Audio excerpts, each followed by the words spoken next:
बढ़ जाती है, तो जिसके कारण ये क्या हो जाती है, धनावेशित हो जाती है प्यारे बच्चों। और तब इसका जो नया द्रव्यमान होगा वो मान लेते हैं हम कि इसका नया द्रव्यमान होगा एम डैश। इसी प्रकार अगर हम इसके उल्टा देखें कि अगर ये उदासीन वस्तु है और इसमें हमने क्या करा, इलेक्ट्रॉन्स को, इस वस्तु को इलेक्ट्रॉन्स दिए। अगर मैं सिंपल भाषा में कहूँ, देने का मतलब इसने हम इलेक्ट्रॉन्स को क्या किया, ग्रहण किया। तो ग्रहण करने के बाद जो हमारी वस्तु है वो कैसी हो जाएगी, इसमें इलेक्ट्रॉन्स की संख्या बढ़ जाएगी, जिससे ये क्या हो जाएगी, ऋणावेशित हो जाएगी।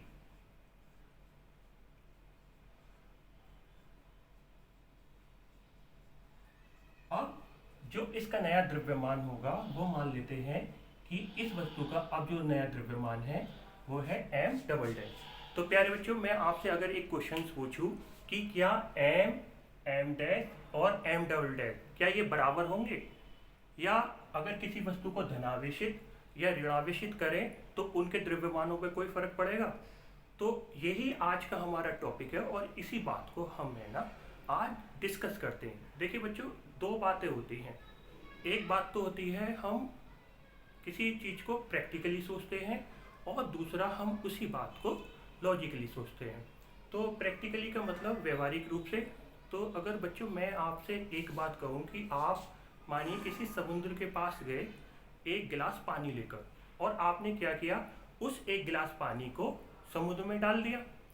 तो अगर हम प्रैक्टिकली देखें कि आपके एक गिलास पानी डालने से समुद्र पर कोई फर्क पड़ता है, तो मुझे तो नहीं लगता कोई फर्क पड़ेगा, क्योंकि समुद्र का पानी तो बहुत सारा होता है, तो आप समुद्र पर क्या फर्क पड़ेगा।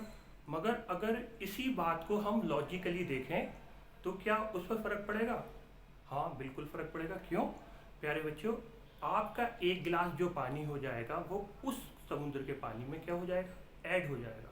ठीक है। अगर इसी के प्रकार हम उल्टा देखें कि आप समुद्र के पास गए और आपने क्या किया, समुद्र से एक गिलास पानी निकाल लिया।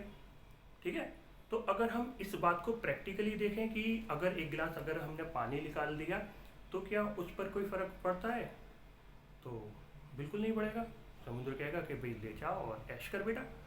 मगर अगर इसी बात को हम लॉजिकली देखें तो लॉजिकली देखने पर क्या होगा, उसके पानी में एक गिलास जो पानी है उसमें क्या हो जाएगी, कमी आ जाएगी।